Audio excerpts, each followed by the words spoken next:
The weight of the homemade pumpkin pie steadies my hands as I find myself standing at the threshold of my parents' elegant suburban home.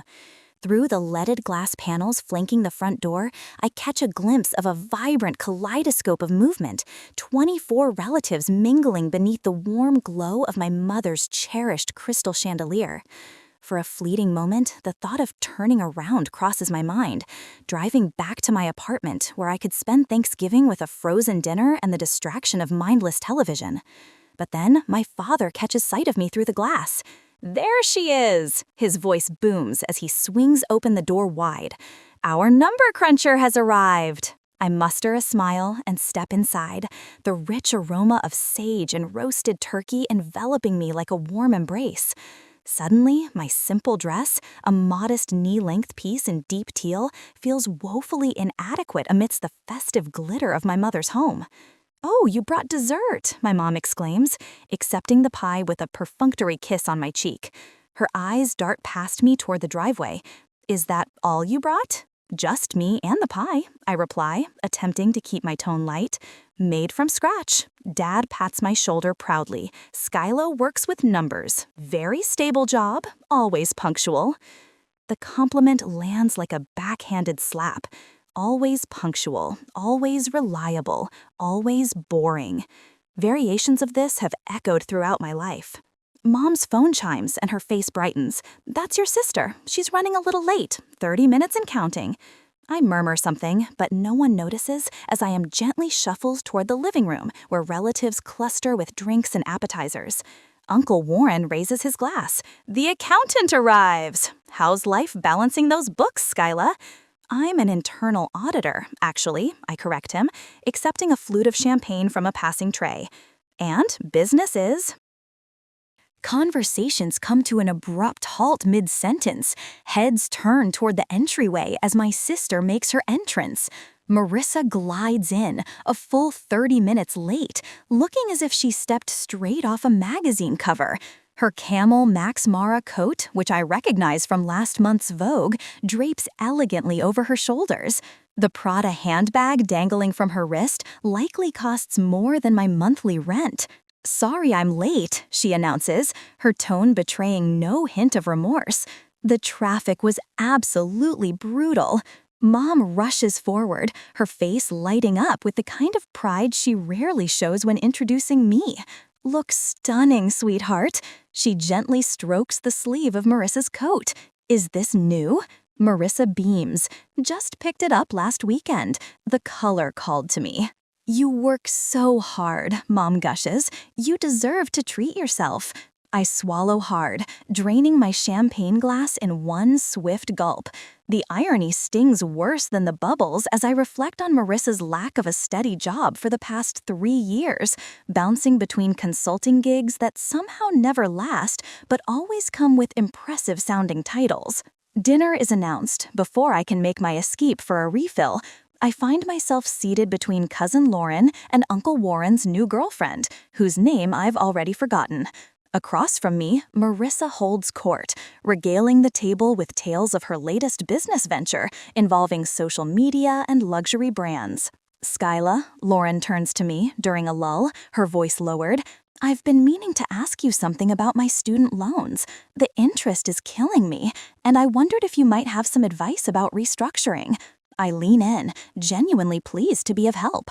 "Actually, there's a program I just read about that could assist if your income is below a certain threshold." "Not everyone wants to hear about math at dinner, dear." Mom interrupts from 3 seats away, her hearing suddenly selective and unnaturally sharp. She smiles at Lauren. "Why don't you ask Marissa? She's great with money." The table falls silent, and I find myself staring at my plate, my fork hovering over the untouched turkey. Marissa's laugh tinkles like ice clinking in a crystal glass. "Oh, Skyla's always crunching numbers," she says, swirling her wine with a casual grace. "And always short on cash, it seems." My cheeks flush with heat. I manage my money just fine. Do you? Marissa arches one perfect eyebrow, a smirk playing on her lips. "Then why are you always asking for loans?" The temperature in the dining room seems to plummet by 10 degrees. 23 pairs of eyes swing between us like spectators at a tense tennis match. "I've never asked you for money," I state, my voice steady despite the roaring in my ears. "Not once. Not once. Please." Marissa rolls her eyes dramatically. "You should stop begging for money. It's embarrassing." The words slam into me like a physical blow, my ears ringing with the audacity of her lie, a complete inversion of our reality.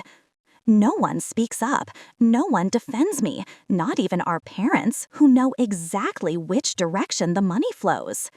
"Speaking of embarrassing," Dad cuts in with forced joviality, "did anyone catch the Seahawks game last Sunday? That fourth quarter was something else."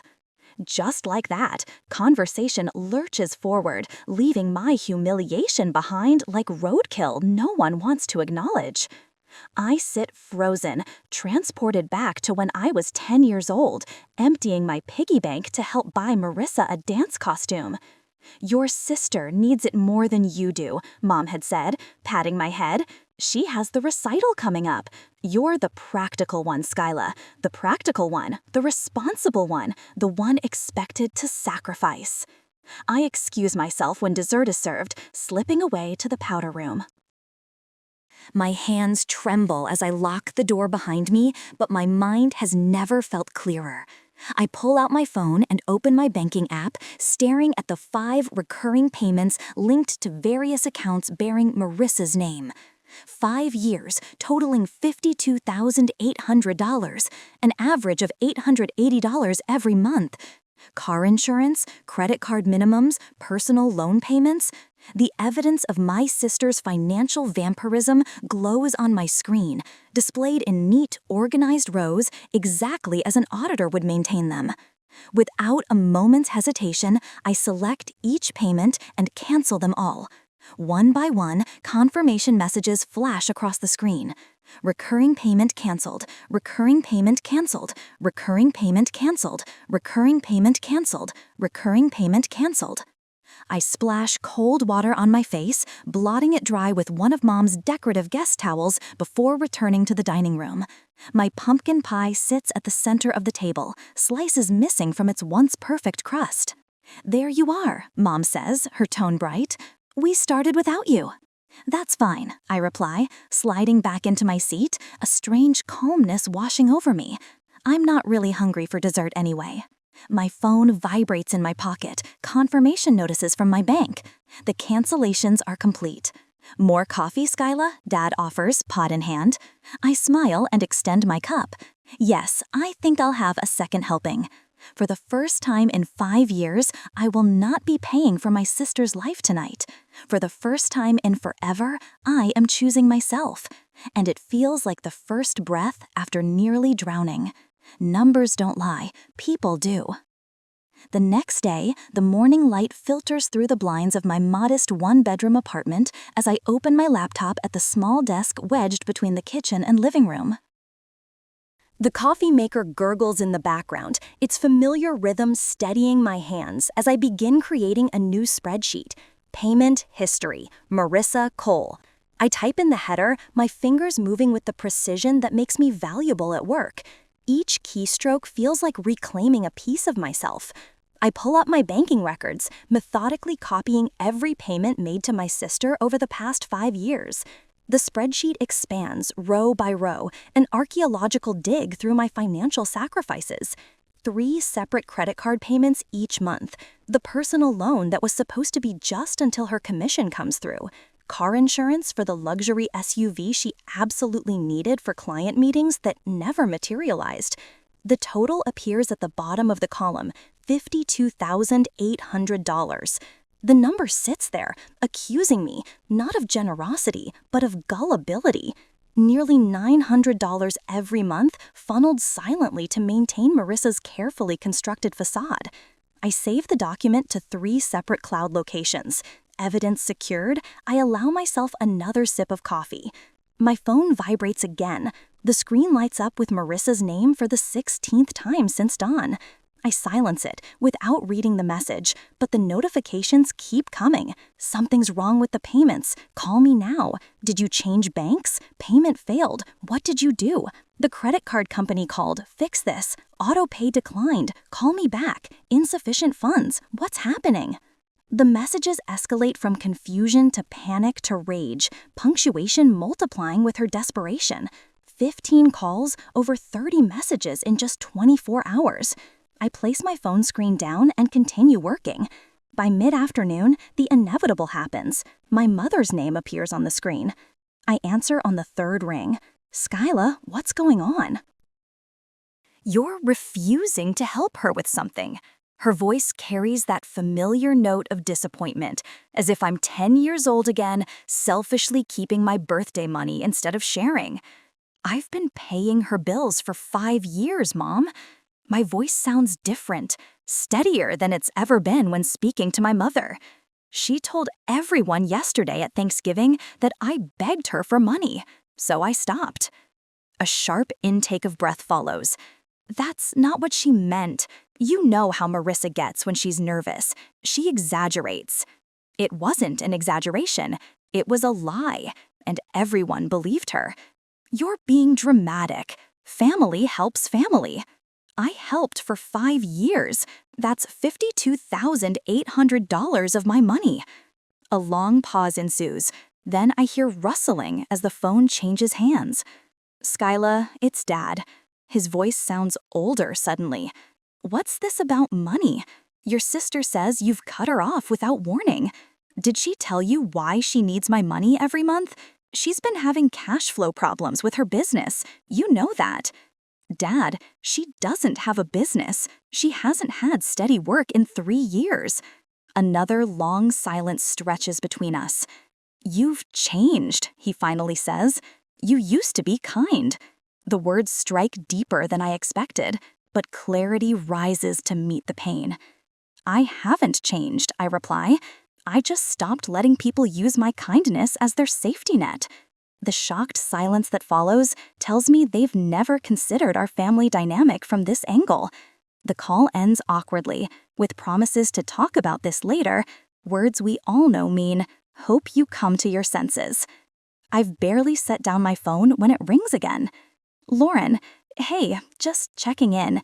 You left Thanksgiving so suddenly. Her voice trails off, fishing for information. It was a difficult evening. I offer, carefully, Marissa's been messaging everyone about money problems, something about you backing out of a loan. A bitter laugh escapes before I can catch it. I didn't back out of a loan. I simply stopped making her monthly payments after 5 years of covering her bills. Wait, you've been paying her bills? But she has that huge house in Bellevue? The surprise in Lauren's voice confirmed what I suspected. No one knew. For years, Marissa had maintained her image of success while secretly draining my accounts. How much are we talking about? Lauren asks. $52,800. Holy Skyla! She pauses, taking in the enormity of it all. No wonder you always turn down family trips. A lump forms in my throat. All those years of excuses about work commitments, saving for a house, needing to be available for emergencies, when the truth was simpler and far more painful. I couldn't afford both Marissa's lifestyle and my existence in the same frame. After Lauren hangs up, promising discretion, though I know she won't maintain it, my phone pings with a text from Cousin Michael. About time someone stood up to the golden child. The truth is spreading through the family now, reframing 5 years of gatherings, where Marissa arrived in designer clothes while I wore the same black dress with different accessories, where she brought expensive wines while I baked from scratch because it was cheaper, where she talked about exclusive resorts while I quietly mentioned staycations. I closed the spreadsheet and shut my laptop. The documentation is complete. The payments are canceled. The truth is loose in the wild. For the first time in 5 years, all $880 of my monthly Marissa payment will stay in my own account.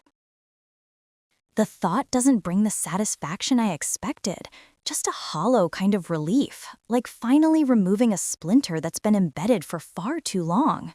You've built your movements around avoiding the pain. I glance at my phone, where the notification count has climbed to 43. Tomorrow will bring more calls, more guilt, more pressure. But tonight, the numbers are clear. And numbers, unlike sisters, don't lie. The family group chat notification lights up my phone at 6:47 a.m. the next morning. I squint at the screen, still warm under my comforter, and immediately wish I hadn't looked. Please keep Skyla in your prayers during this difficult time, Marissa's message reads. Mental health struggles can manifest in many ways, including financial jealousy and irrational behavior. I stare at the ceiling, counting the gentle popcorn ridges to keep from hurling my phone across the room. Within seconds, responses flood in. Oh no, what happened? Sending love, Skyla. We're here for you. Should we organize a care package? Nobody asks what prompted this announcement. Nobody questions its validity. My sister's word is gospel, and I am suddenly cast as the unstable family member having a breakdown. My mother calls within minutes, Skyla Marie Thompson. Her voice carries that particular tone reserved for grave disappointments. You need to fix this before Thanksgiving is completely ruined. Fix what, exactly? I ask, sliding my feet into slippers and padding toward my kitchen to start the coffee. Did you ask Marissa exactly what I've done? She showed me the bank notifications, all those payments suddenly canceled. Mother's voice drops to an accusatory whisper. She has bills, Skyla, responsibilities. I reply, the words emerging stronger than I intended. This isn't like you. The daughter I raised would never abandon her sister. I watch the coffee drip steadily into the pot, black and clarifying. The daughter you raised has been paying Marissa's bills for 5 years, while she told everyone I begged her for money. Silence stretches between us. I'm going to be late for work, I interrupt, an unprecedented act of rebellion. Give Dad my love. I end the call before she can respond and open Facebook to find Marissa's latest performance, a tastefully filtered photo of her staring pensively out a window. It's captioned, "Heartbroken when family members struggle with jealousy, praying for healing during this difficult time." 27 sympathetic comments already. I close the app without responding and finish getting ready for work. When I arrive at the office, something unexpected happens. I work better than I have in months. Client documentation flows through my review process with unusual efficiency. Spreadsheets that normally require double-checking seem crystal clear on the first pass. You seem more focused lately, my manager comments during our afternoon check-in. Whatever you're doing, keep it up.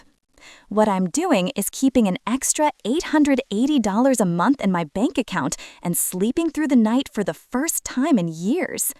That evening, I purchase a new desk for my home office, a solid oak piece I've been eyeing for months but could never justify while supporting Marissa's lifestyle. As I enter my credit card information, I experience none of the usual anxiety about spending on myself.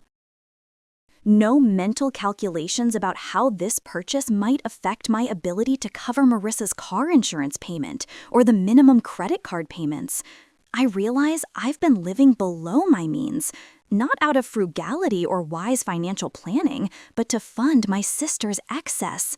The revelation settles in my stomach like a stone. The true test of my newfound resolve arrives 3 days later when Marissa appears unannounced in my office building lobby. I spot her through the glass doors as I return from lunch, designer sunglasses perched above perfect makeup, strategically disheveled hair, and what appears to be a carefully selected outfit that somehow communicates both wealthy casualness and distress. "How could you abandon me like this?" she demands loudly the moment I approach, tears streaming down her cheeks without disturbing her mascara. Heads turn throughout the lobby. My coworkers slow their pace, pretending not to eavesdrop while clearly absorbing every word. I keep my voice measured and low. This isn't the place to discuss your financial problems, Marissa. Financial problems? She laughs, the sound high and brittle. You're the one who's always needed my help. And now, when I need you, just temporarily, you cut me off completely. A security guard glances our way, concerned by the rising volume. Call me when you're ready to talk about repayment plans, I say quietly. Repayment? The word hangs between us like a grenade with its pin removed. Her tears vanish instantly. The transformation would be impressive if I hadn't seen it countless times before. The immediate shift from wounded victim to cold calculation when manipulation fails. This isn't over, she hisses, her voice suddenly steady. She turns sharply, her stiletto heels clicking against the marble as she exits through the revolving doors. I watch her go, feeling oddly calm in the aftermath of what should have been a devastating confrontation. Saturday brings unexpected support. Lauren arrives at my apartment door, bearing lunch from my favorite deli and a sympathetic smile. "You okay?" she asks, unpacking sandwiches and containers of soup at my small dining table. Everyone's talking about what happened. What version are they discussing? I ask, pulling plates from my cabinet. Lauren shakes her head. The real story is getting out. Michael called me after talking to your dad. Is it true Marissa owes you over $50,000? $52,800, I confirm, but her total debt is closer to $96,000 as far as I can tell. Lauren's sandwich halts midway to her mouth. $96,000? How is that possible? They live in that beautiful house in Bellevue. Mortgage to the limit, I reply, plus 3 maxed-out credit cards, 2 personal loans, and a car lease that's 3 months behind. I've been covering the minimum payments for years. She was using you this whole time. Lauren's voice turns hard with anger, all while she acts like the successful one. My phone buzzes with a notification. The younger cousins have created a new group chat named Team Skyla, without Marissa or my parents included. I'm still absorbing this development when my phone rings with an unfamiliar number. I almost decline until Lauren glances at the screen. "That's Evan's cell," she says, Marissa's husband. I accept the call, putting it on speaker. "Skyla, Evan's voice sounds strained. We need to talk." "I'm listening," I say. "I had no idea about any of this," he begins. "She hid everything, the payments, the debt, all of it." All of everything. The raw honesty in his voice catches me off guard. "Thank you for helping her quietly all these years," he continues. "I thought we were stable, but we've been living beyond our means to keep up appearances with the neighbors." I meet Lauren's astonished gaze across the table. "We're not as financially secure as everyone believes, not even close." A strange weightlessness settles over me. For years, I believed I was the only one who saw Marissa clearly. Now others are beginning to glimpse behind the curtain. "I hope you can help her find better ways to cope," I say finally. Lauren squeezes my hand across the table as the call ends. For the first time in years, I'm not alone in my understanding of Marissa. And for the first time in my life, I'm not expected to be the one who fixes everything. That night, the knock at my apartment door comes at 11:42 p.m. 3 thunderous blows that rattle the hinges.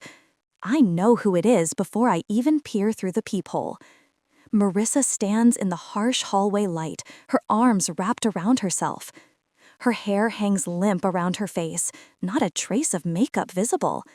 She wears faded jeans and a plain cotton t-shirt, clothes I've never seen on her before. I open the door but block the entrance with my body. "It's nearly midnight," I softly. "Please," she whispers, her voice cracking. "I'm falling apart, Sky. Evan knows everything." For a moment, I see the little girl who used to crawl into my bed during thunderstorms, seeking comfort from her practical sister who was never afraid of the noise. But then I remember the Thanksgiving table, her voice dripping with false concern. You should stop begging for money. It's embarrassing. Still, I step aside. Come in. She rushes past me, pacing my living room like a caged animal. The credit card companies keep calling. I've blocked 8 different numbers, but they just use new ones. And the BMW? Her voice catches. They're repossessing it next week. I offer her water in a plain glass tumbler. She eyes it briefly, clearly hoping for wine. Mom and Dad are heartbroken. You're tearing the family apart with this vendetta. I sit on my couch, watching her theatrics with newfound clarity. If I lose everything, it's on you, she says, her voice hardening. Is that what you want, to see me fail? I wait until her monologue runs out of steam, until the dramatic pauses designed to prompt my reassurances grow uncomfortable. When she finally falls silent, I speak. I've helped you for 5 years. She sniffs, nodding eagerly. And I'm so grateful. That's why I don't understand why you'd stop now when I need you most. I let a calculated pause stretch between us. That's $52,800, I say evenly. Her face shifts from vulnerable pleading to defensive anger in an instant. It wasn't that much. You're exaggerating to make me look bad. Without a word, I open my laptop on the coffee table between us. The screen illuminates with a spreadsheet, each row a payment, each column a category. Dates, amounts, account numbers, notes documenting her calls, her excuses, her promises to pay me back next month for sure this time. 5 years of financial hemorrhaging meticulously documented in the language I know best, numbers that don't lie. This is, she stumbles over her words, you're doing this to make yourself look better. You always need to be the perfect one. When I don't respond, she switches tactics. You know I have expenses. You don't. The country club fees alone. She stops herself, realizing how this sounds. You make so much more than me, she tries instead, her voice rising. You don't understand what it's like. I make $185,000 a year, I say quietly. Her eyes widen slightly. She'd clearly assumed much less. I live in this 1-bedroom apartment so I could afford to pay your bills. The silence that follows feels like the first honest moment we've shared in years. Her mouth opens and closes, searching for another angle. But we're sisters, she finally says, her voice small. Family helps family. I stand and walk to the door, opening it once more. You had 5 years, Marissa. I paid $52,000 of your debt. That's enough. She gathers her purse, her shoulders stiff with indignation. At the threshold, she turns, eyes narrowed. You're heartless, she hisses. You'll regret this. No, I meet her gaze steadily. You should regret confusing someone's compassion with obligation. The door closes between us with a soft click. 2 hours later, my mother calls. I can hear the tension in her voice, the effort to maintain composure. Marissa says you refuse to help. She's going through so much right now. Did she tell you how much I've already helped her? I ask. She mentions some small loans, mom hedges. $52,000 over 5 years isn't small, Mom. Her sharp intake of breath tells me more than words could. Dad's voice suddenly replaces hers. $52,000? That can't be right. I can email you the documentation, I say, my finger already hovering over the send button on an email I prepared days ago. Why would you keep giving her money all this time? I finish for him. Because she's family, and you taught me that family helps family no matter what. The stunned silence on the other end feels like both vindication and heartbreak simultaneously. Later that night, texts begin appearing on my phone. Uncle Warren, your sister is devastated. Where's your compassion? Aunt Patricia, the family forgives, period. This cold shoulder is beneath you. But there are others. Cousin Michael, about damn time someone stood up to her. Call if you need to talk. Lauren, just heard the real story. We're all behind you. Mom and Dad, too.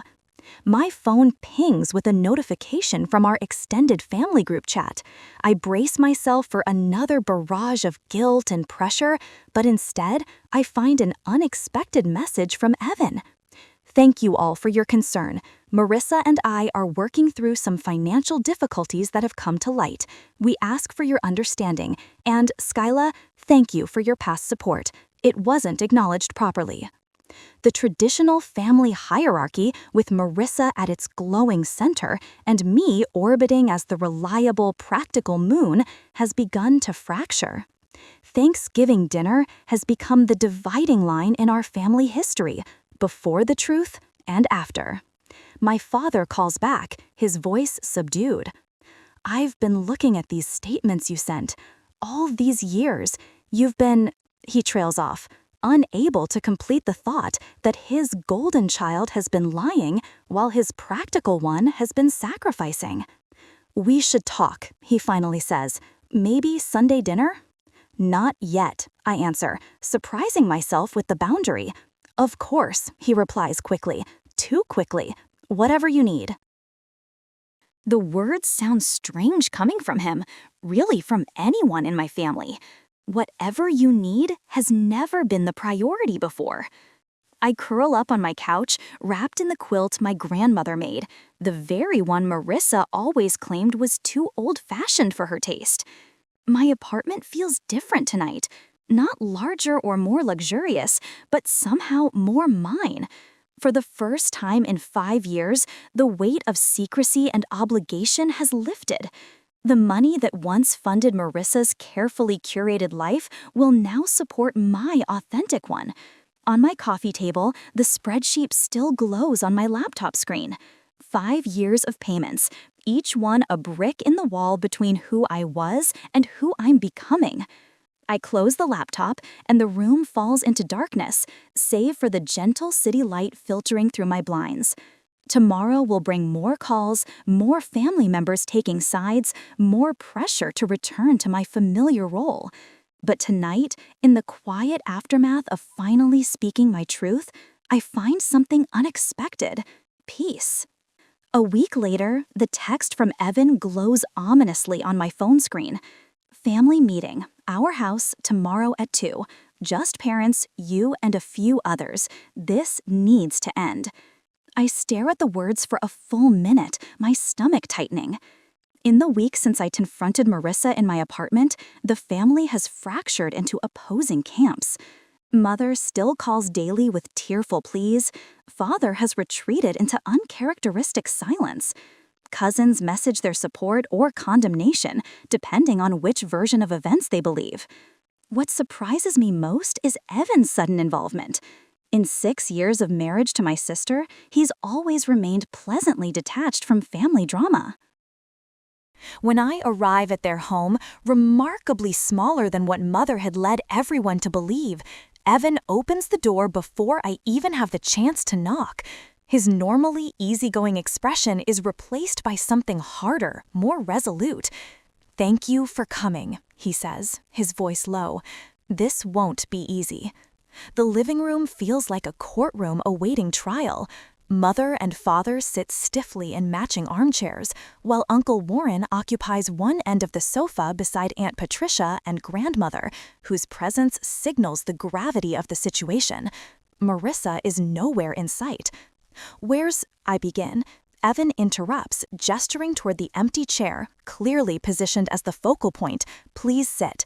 I choose the corner of the sofa instead, maintaining a distance from the emotional blast zone. The air feels charged with unspoken accusations. Mother attempts a weak smile. "This is unnecessary. Family disagreements should stay private." "Not this one," Evan replies, his voice firm as he places a thick manila folder on the coffee table. The sound of a door closing echoes from the hallway. Marissa enters, her face stripped of makeup, wearing plain jeans and a beige sweater I've never seen before. No designer labels, no statement jewelry. Her eyes are red-rimmed but dry. "Sit down, Marissa," Evan says without looking at her. She perches on the edge of the empty chair, hands folded tightly in her lap. Evan stands before us, shoulders squared. "I've asked you here because it's time everyone understood exactly what's been happening." He opens the folder. "Over the past years, Marissa has accumulated personal debt totaling $96,500. Mother gasps. Father's head snaps up.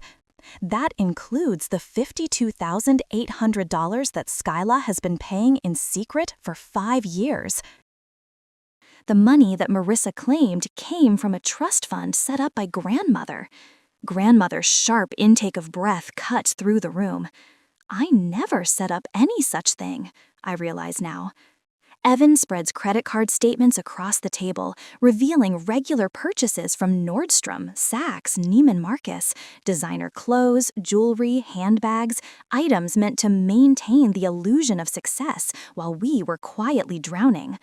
Father leans forward, studying the papers with growing disbelief. This doesn't sound like the daughter we raised. I needed those things, Marissa whispers. Everyone expected me to be successful. Mother reaches toward her. Sweetheart, is this all true? The question hangs in the air. It's the first time in 30 years I've heard Mother question Marissa's version of events. Marissa's careful composure crumbles and tears spill down her cheeks. I just wanted everyone to be proud of me. By lying? By stealing from your sister? Aunt Patricia's voice cuts like a blade. I was going to pay her back, Marissa protests weakly. When? Evan asks. With what money? You haven't held a steady job in 3 years. The silence that follows feels like a physical weight. I watch my family absorb the reality they've been denying for years. Evan straightens. Things will change starting today. We're selling the Range Rover, the Maldives vacation is canceled, Marissa starts working 40 hours a week at Belinda's boutique next Monday, and we begin financial counseling on Thursday. Mother's face pales, but that's so extreme. It's necessary, Evan replies, and long overdue. Father turns to me, his eyes clouded with something I've rarely seen, genuine regret. We should have seen it sooner. His voice drops to a near whisper. I'm sorry, Skyla. The words I've waited decades to hear land softly, without the satisfaction I'd imagined. I nod once, accepting the apology, but not feeling absolved. For the first time in my memory, I sit in the midst of a family crisis, without the expectation to fix it. I am neither savior nor villain, simply present. The strange liberation of this moment catches in my throat. The next 6 months unfold in careful, measured steps. Family gossip shifts as the full story emerges. Marissa works retail after years of leisure, returning home each day with aching feet and humbled eyes. Evan oversees their finances with spreadsheets that echo my own meticulous records. When Mother calls now, her voice carries a new hesitancy, as though she's learning to navigate unfamiliar terrain. Father asks about my investment strategies, listening with genuine interest. One Thursday morning in May, my phone pings with a banking notification. Deposit, $600. A text message follows. It'll take years, but I'll pay you back. M. I stare at the screen, recalling the Thanksgiving table where she publicly accused me of begging, and the powder room where I finally found my boundaries. The spreadsheet documents 5 years of silent sacrifice. My fingers hover over the keyboard. A dozen responses form and dissolve in my mind. In the end, I type just 2 words. Received. Thank you. Not forgiveness, not yet, but perhaps a door left slightly ajar in a wall I had every right to build. The weight of the pumpkin-scented candle steadies my hands as I stand at the threshold of Evan and Marissa's downsized Tudor-style home. Through the leaded glass panels flanking the front door, I glimpse modest Thanksgiving decorations, a far cry from the opulent displays at our parents' home last year. For a moment, I consider turning around, driving back to my apartment, and spending the holiday alone with a good book. But then I spot my father through the glass, and our eyes meet. 1 year has transformed more than just my living space. My apartment now boasts a plush sectional couch in a rich burgundy, replacing the threadbare hand-me-down I had tolerated for years. My home office gleams with a proper desk instead of the wobbly card table where I managed my finances and Marissa's for half a decade. The $880 monthly payment that once vanished into Marissa's bottomless needs now flows into an investment account that shows a promising 12% growth. Dad opens the door before I can knock. "There she is," he says, but his voice lacks the booming quality I remember from my childhood. Instead, there's something I've never heard before: respect. "Happy Thanksgiving." I step inside, breathing in the delicious aroma of roasting turkey. My simple dress, a knee-length deep forest green, feels perfectly adequate for this gathering. "Oh, you're right on time," Mom says, kissing my cheek without the usual punctuated formality. Marissa's just about to serve. The dining room table, set simply with white plates and cloth napkins, hosts only 8 place settings instead of last year's 24. No crystal chandelier hangs overhead, just a modest pendant light illuminating faces I now recognize as family rather than an audience. Marissa emerges from the kitchen wearing jeans and a cream-colored sweater. No designer labels visible, no statement jewelry catching the light. Her hair is pulled back in a simple ponytail. She carries a platter of sliced turkey with steady hands. "Everything looks wonderful," I say, meaning it. Marissa's smile contains a new humility. "Thanks for coming." When everyone is seated, Evan suggests a toast. All eyes turn to him, but he nods to Marissa, who rises slowly. She lifts her water glass to a family that tells us the truth, even when it hurts. My throat tightens unexpectedly. I raise my glass in acknowledgement, not yet ready for complete reconciliation, but accepting this honest new beginning.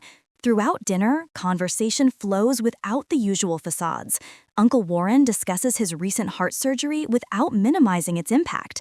Lauren shares her promotion without downplaying its significance. Our parents admit their struggles with retirement planning, no longer pretending that everything is perfect. No one performs, no one competes, we simply exist, together, in truth. Later, back in my apartment, I open my laptop out of habit, but I no longer check the spreadsheet daily.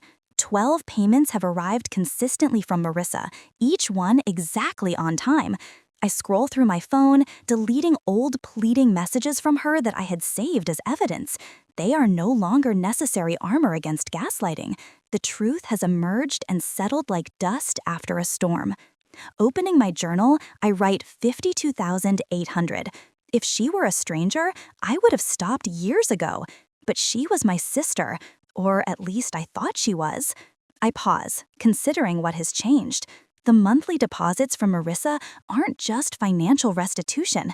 They are an acknowledgement that my boundaries matter, that my sacrifice deserves recognition. My worth was never tied to family approval, though it took me 30 years to understand this. Boundaries aren't cruelty, they are a form of self-respect. I close the journal, feeling neither triumph nor regret, just clarity. Sometimes kindness means knowing when to stop. You can't save someone who keeps sinking, especially when they're the ones pulling you under. The question remains, hanging in the evening air of my quiet apartment. If faced with the same situation, what would you have done? Cut them off like I did? Give one more chance because they're family, or take legal action to recover what was lost?